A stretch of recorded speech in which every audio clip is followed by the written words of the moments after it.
Om Ajnanatimirandhasya Jnananjanashalakaya Chakshurunmilitam Yena Tasmai Shri Gurave Namaha. Nama Om Vishnupadaya Krishna Presthaya Bhutale Srimate Bhakti Vedanta Swamin Niti Namine. Namaste Saraswate Deve Gauravani Pracharine Nirvishesha Shunyavadi Paschatya Deshatarine.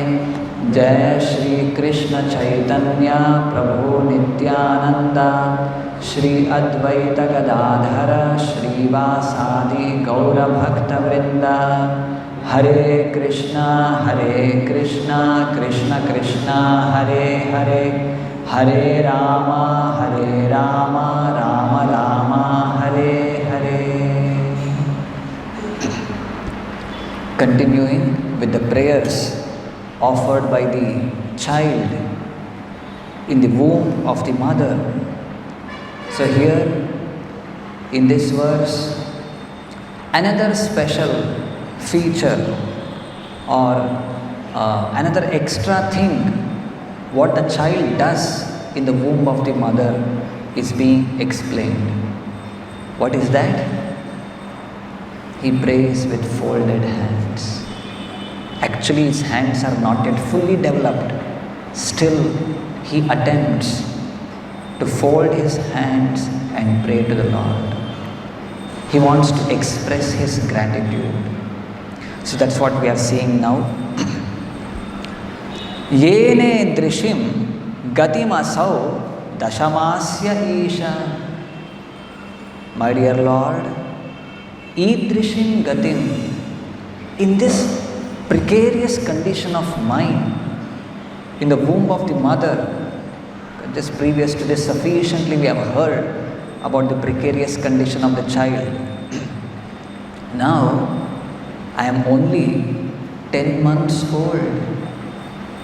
Dashamasya Isha, O Lord, Sangrahita Purudayena Bhavadrishena. Sangrahitaha was made to accept, Purudayena, very merciful, by you, O Lord, whose mercy knows no bounds. Svenaiva tushyata kritena sadina nataha. Dinanatha, you are the Lord of the Dina, who are very humble, who are distressed. Ko nama tat prati vinanjalim asya kuryat.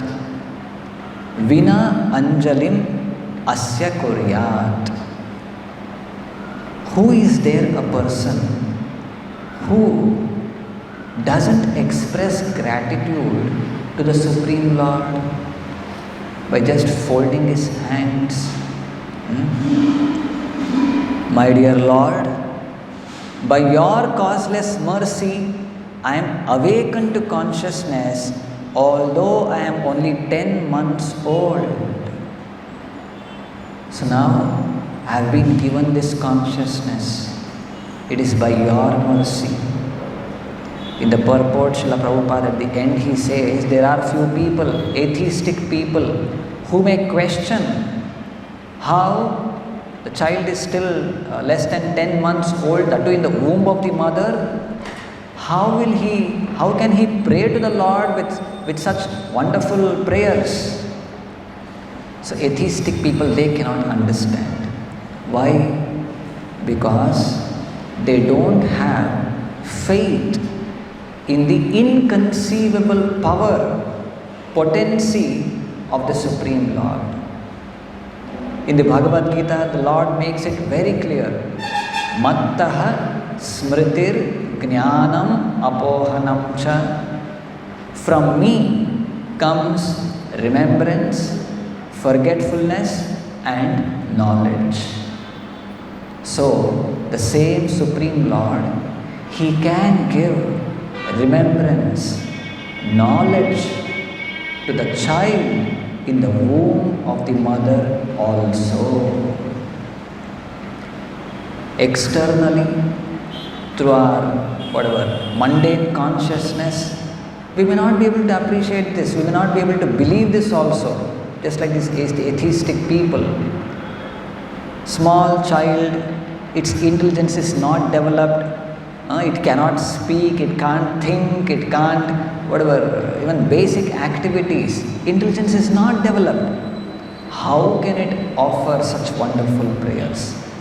It is possible only by the mercy of the Supreme Lord. It is by the consciousness gifted to the child at that point of time. It's only by that, only by the Lord's potency, Lord's grace, the child in the womb of the mother is capable enough to offer such wonderful prayers. For this causeless mercy of the Supreme Personality of Godhead, the friend of all fallen souls, there is no way to express my gratitude but to pray with folded hands. Let me tell this story of a king, a very pious king, a devoted king. He was a great devotee of the Lord. Once this king, it seems, he organized one banquet, a party. He called all of his ministers, his generals, and big commanders of the army. Everyone were invited for the grand dinner which the king personally hosted. Everyone came, and the party, the dinner started, and they're all in completely their own mood, jolly, looking at the wonderful arrangements made by the king and chatting with each other. They started taking left and right, eating this way, that way. The king saw all these things and he was a little disturbed. They did not, at least in the culture, offer some prayers to God and then accept food. So the king wanted to teach them a lesson. So what he did, the next day, he announced a grand feast for all the beggars, wretched people of his country. So the king had organized and he made the arrangements. These things were announced to the people, and all the people, especially the beggars, wretched people, everyone they gathered. They were all waiting outside the gate of the palace, and once the gates were opened, immediately everyone rushed inside, and looking at all the arrangements made there, they couldn't restrain themselves. They went and pounced on all the nice eatables kept there. As much they were eating that, and they were trying to carry it home and fighting amongst themselves and all of these things. The king, with all of his ministers, was standing on the balcony and looking at them. And after some time, they were looking at all the way they were all pouncing on the food kept there and grab it and fighting, and finally they left. And the ministers, they saw this and they started commenting how ungrateful they are. The king has organized such a nice feast for them, and without even expressing their gratitude, thanking the king for that, simply they came, they fought amongst themselves, they took whatever they wanted, and just they left. The king heard about it, and then he questioned the same ministers. How about all of you, what you did yesterday? The Supreme Lord, He has, out of His causeless mercy, arranged for all of our necessities, facilities for the food to eat and different facilities what we enjoy.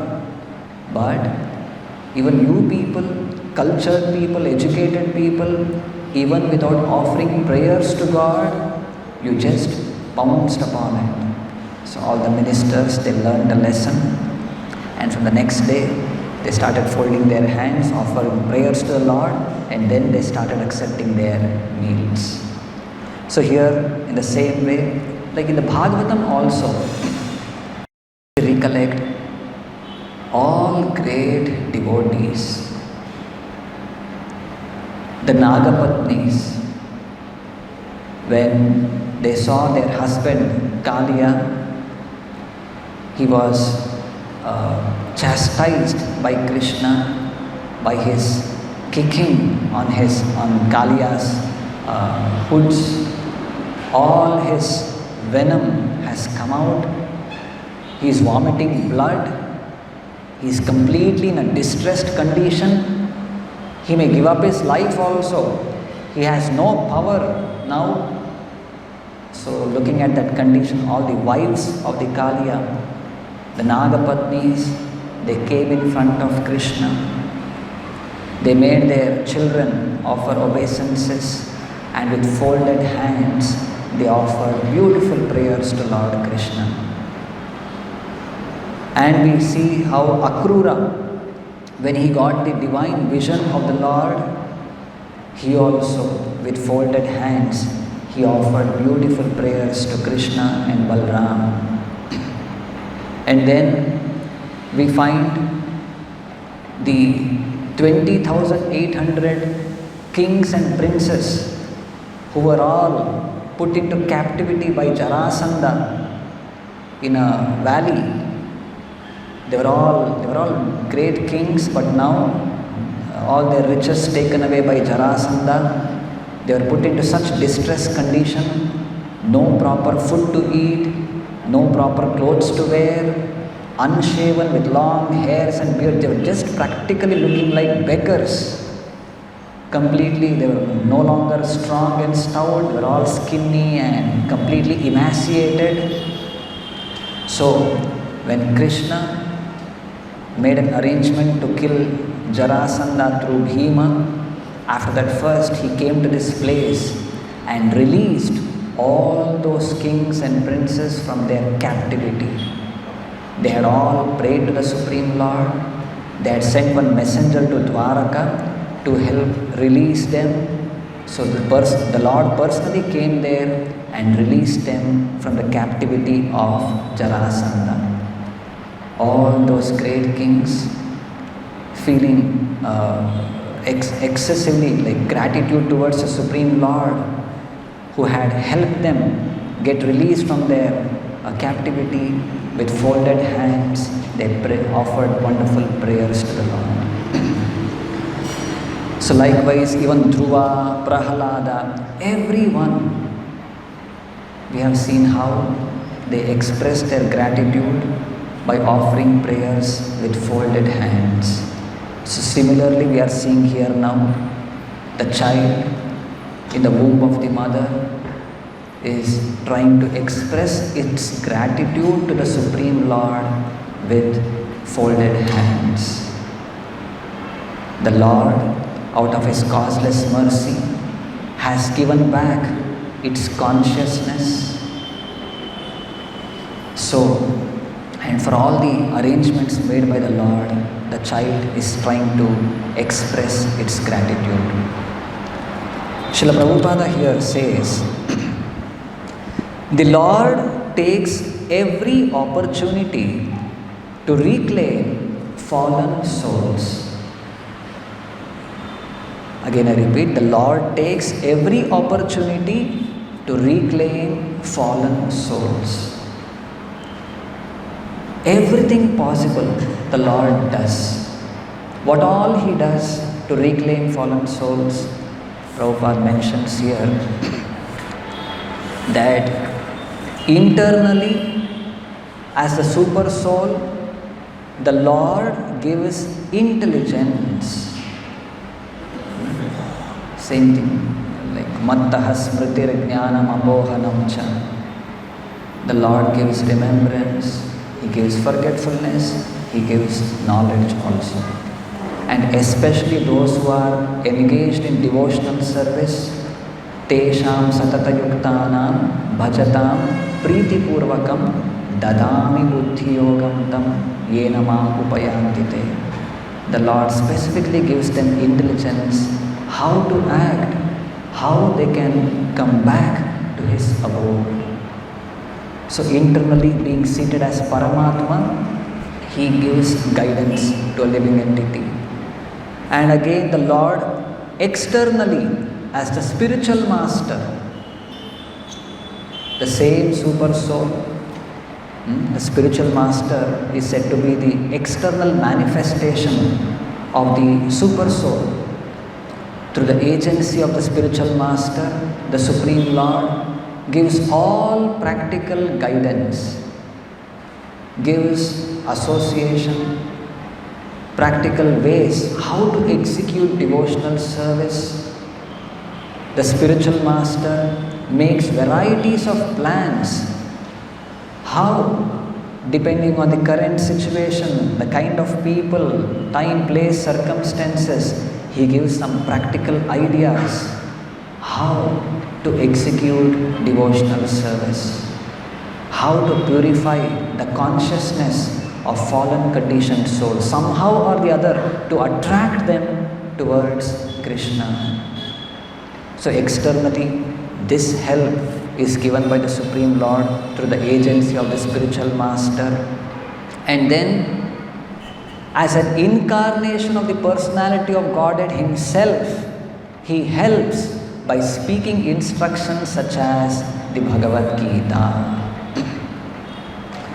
The Supreme Lord, He personally comes occasionally and gives His message, the Bhagavad Gita, which is very direct, clear, concise, how a living entity, what is his position, what is he supposed to do, where he is supposed to reach, what should be the goal of his life and how to attain it.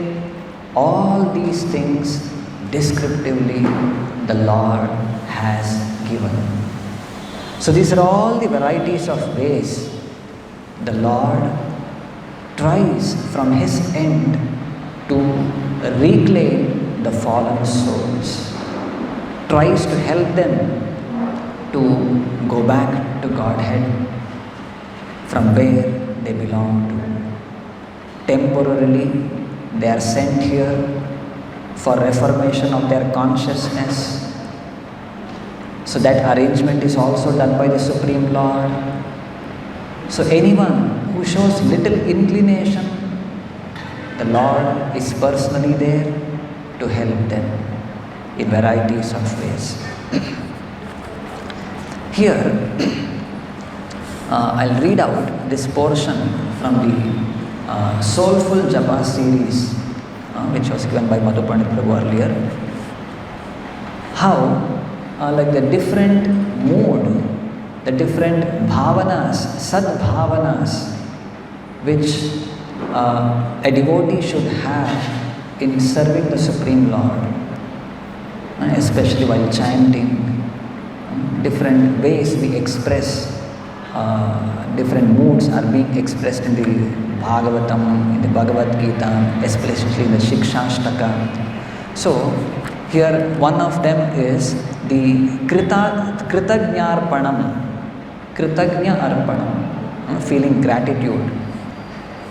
Hare Krishna Nama Prabhu, I offer my eternal gratitude to you and Srila Prabhupada for giving me the most valuable gift of your personal shelter and personal service. I am ever grateful to all those who are helping me directly or indirectly to serve you. So this should be the mood of a devotee.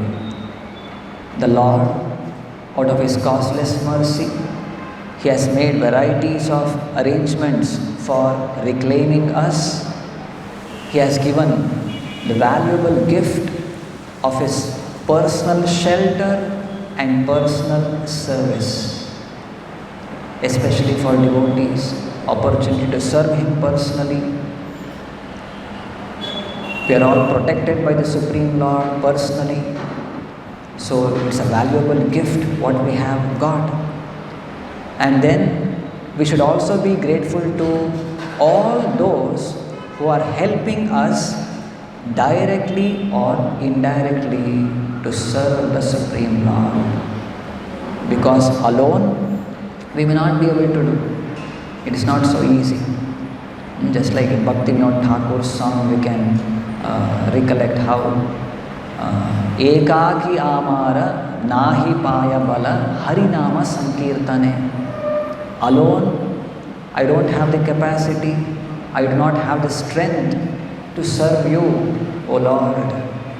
It is only by the association, being in the association of devotees, I will be empowered to render some service, to participate in the Harinama Sankirtana.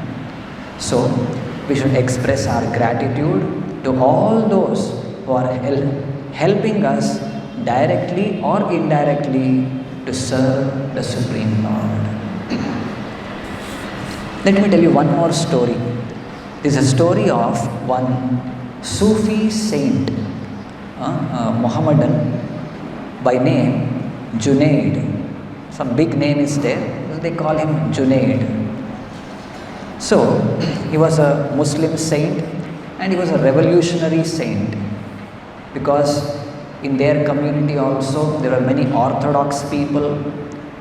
In the name of following their scriptures, they missed out the essence of glorifying the Lord, of expressing their gratitude, love towards the Supreme Lord, but just attached to different kinds of ritualistic ceremonies.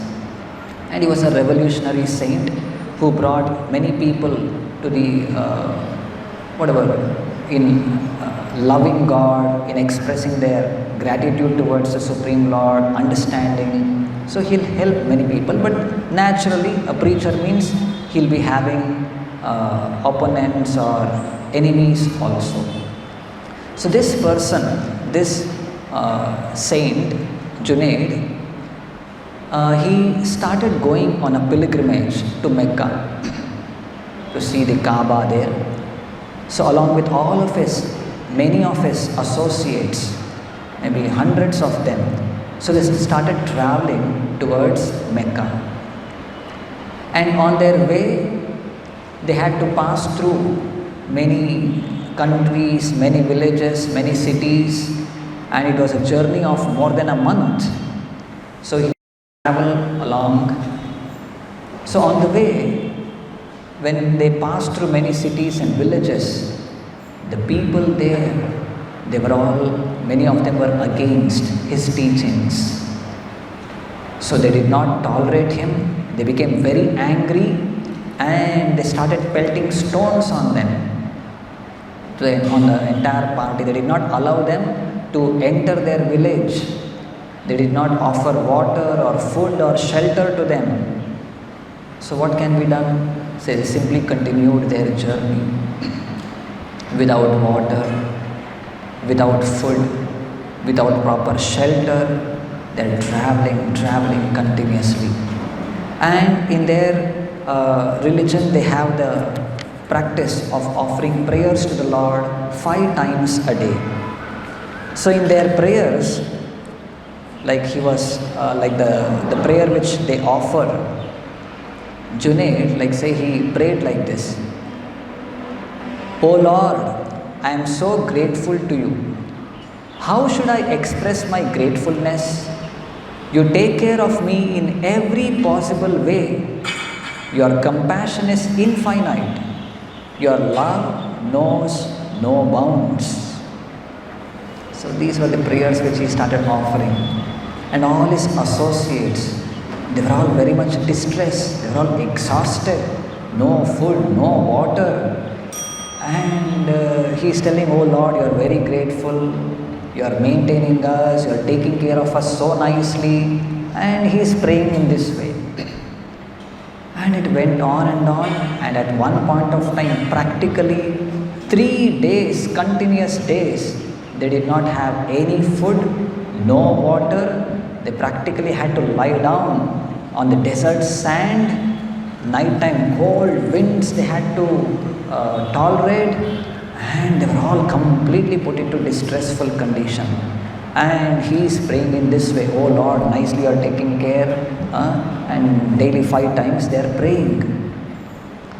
They were all exhausted, and finally they started opposing their leader, Junaid.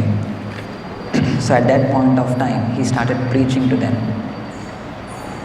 It is very easy to thank God when life is comfortable. Those people, enough is enough. We cannot continue this journey any forward. They all wanted to leave and go away. But still, this person is telling no. To thank God when everything is going on nicely, that's okay. But that's not the only thing. And a lot of wonderful teachings he gives, and he says at one point of time how, even if death comes to me, I will die with gratefulness. He gave me life. He will take it away. Referring to the Lord, like he gives life and he has all the rights to take it away also. It was his, it is his, it will be his. So earlier also it belonged to him. Now also actually it belongs to him.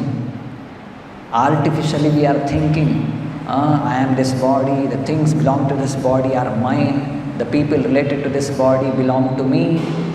These are all under illusion we speak in this way.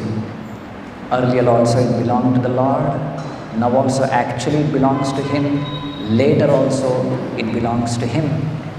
So who am I to interfere in his affairs? So everything belongs to the Lord, especially during distressful conditions. Our mind, our intelligence becomes bewildered, and most of us, we start accusing the Lord. Oh Lord, why did you give me this distressful condition? Why did you put me into so much difficulty? The same Lord who gave us, who had not put us into difficult situation till now. Now, some temporary time, he has put us into this difficulty and he has got the power to remove us from this difficult situation also. So understanding all of these things, a devotee is always grateful. Just like the example of how an earthquake happens and all big buildings will fall apart. Thousands and sometimes lakhs of people will be displaced, their houses all broken, they'll be put into a very miserable condition. Why? Just because few seconds of that tremor, the earth, when it shakes, such a big disaster happens. And some people accuse, oh God, why did you make this disaster occur? Why did you make so many lakhs of people put into distress? All of these things.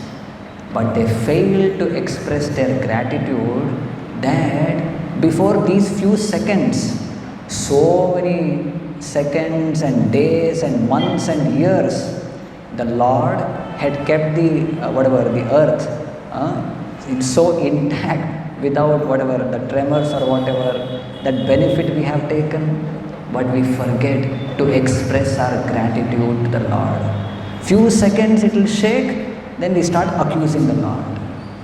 So this shows the less intelligence of people. So a devotee, he is always aware of the potency of the Lord, the mercy of the Lord's merciful disposition towards his devotee. The Lord is trying in varieties of ways to reclaim fallen souls. A devotee is aware of all of these things, and always he expresses his gratitude to the Supreme Lord. And especially the way the child in the womb of the mother also, he is trying to, with folded hands, trying to offer prayers. Likewise, a devotee also does. Last one more point from the fourth canto of Bhagavatam. Like there is this portion of Maharaja Prutu, his advice to his citizens. Beautiful, like wonderful way, Prutu Maharaja offers prayers to the Lord, glorifies the Lord, and even he thanks his citizens also that all of you are wonderfully following the Varnashrama Dharma, which is being ordained by the Supreme Lord, and helping me to organize the society the way the Supreme Lord wanted. So he thanks his citizens, and then there he says, Gunayanam Sheeladhanam Kritagnyam Vriddhashrayam Samvrinate Anusampadaha. Whoever acquires the Brahminical qualifications, whose only wealth is good behavior, who is grateful and who takes shelter of experienced persons, gets all the opulence of the world. So 3 points are mentioned here. These are all Brahminical qualifications which we should aspire for. What is that? First, whose only wealth is good behavior, who behaves well, then who is grateful. Sheela Dhanam, Kritagnyam, and Vriddhashrayam, who take shelter of experienced persons. Such people get all the opulence of the world. In the purport, Srila Prabhupada writes, his only asset, a devotee's only asset is his good behavior, and he is grateful. Gratitude for the mercy of the Supreme Personality of Godhead is one of the qualities of Brahmanas and Vaishnavas. Everyone should feel grateful to the Supreme Personality of Godhead because he is maintaining all living entities and supplying all their necessities. As stated in the Vedas, in the Katha Upanishad, Eko yo bahunam vidadhati kaman. That one Supreme Lord, he maintains all living entities. The Supreme One is supplying all necessities to the living entities. The living entity, who is therefore grateful to the Supreme Personality of Godhead, is certainly qualified with good characteristics. So, this is how a person with good quality means he is grateful to the Supreme Lord. He is known as a person with good characteristic. So if we try to understand the opposite of this, the person who is not grateful to God, who doesn't express his gratitude towards the Supreme Lord, he is not a person of good character. He is not a person with saintly quality. So the child in the womb of the mother, having gotten consciousness by the Supreme Lord, is able to remember the Supreme Lord, and he is able to offer his prayers. He is feeling great, he is expressing his gratitude with his folded hands. We'll conclude with this. Grantraj Srimad Bhagavatam ki, Srila Prabhupada ki.